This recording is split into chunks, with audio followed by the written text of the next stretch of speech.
Chair lays out the following resolution. Secretary, read the resolution.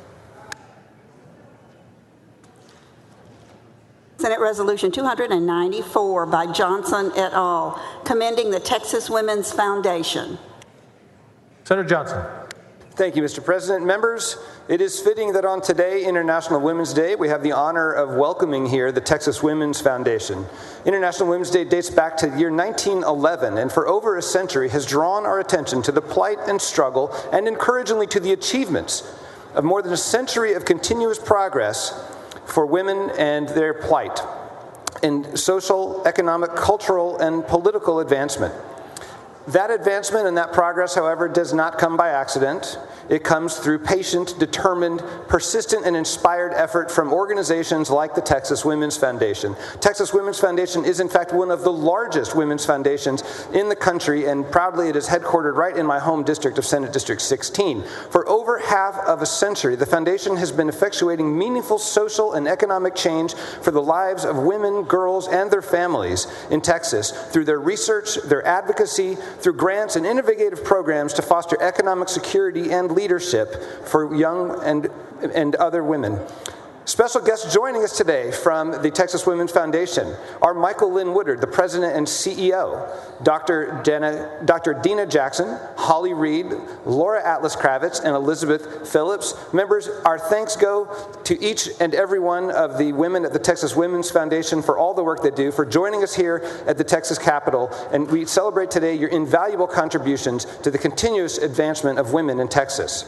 Thank you, members. Mr. President, I move adoption. Senator Zaffarini, you're recognized. Thank you, Mr. President. Thank you, Senator Johnson, for authoring Senate Resolution 294 honoring the Texas Women's Foundation. I am delighted to co-sponsor this resolution that encourages advancing economic security and leadership opportunities and supports equal opportunities and worth for the benefit of all. How appropriate that we honor the work of this nonprofit organization on International Women's Day. The foundation has empowered and positively impacted millions of women and girls throughout the state of Texas for more than 35 years. It has played a role in more women pursuing a higher education, resulting in women comprising the majority of students in Texas colleges and universities, narrowing the gender gap in fields such as math and engineering, and even reversing the once troublesome ratio at most medical and law schools. These numbers are expected to impact important issues such as pay and title inequity. Honoring these women bring to mind the words of a former mayor who said, "Whatever women do, we must do twice as well as men to be thought half as good." But then she added, "Luckily, this is not difficult." Thank you, Mr. President and members. Thank you, Senator Zaffarini. Senator Eckhart, you're recognized. Thank you so much, Mr. President. It is my deep honor to acknowledge the International Women's Day and the Texas Women's Foundation.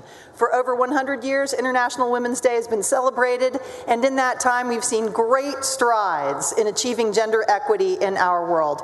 But our work is not over. As we all well know, in the Texas legislature, women still represent less than 30% of all legislators.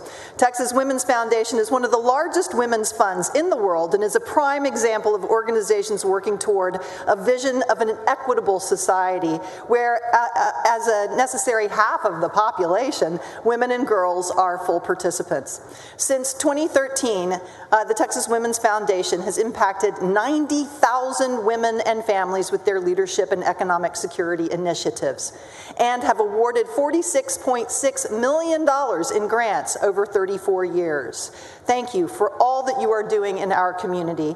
And as we all celebrate today and honor the women in our lives, I urge my colleagues to consider that the policies we create in this chamber must equally include the women in our lives by ensuring we do, in fact, value fully half of Texans and promote equity for those who have too long been denied full participation. Thank you. Thank you, Senator. Motion is on the adoption of the resolution. Any objection? Hearing none. Resolution is adopted. Thank you, Senator.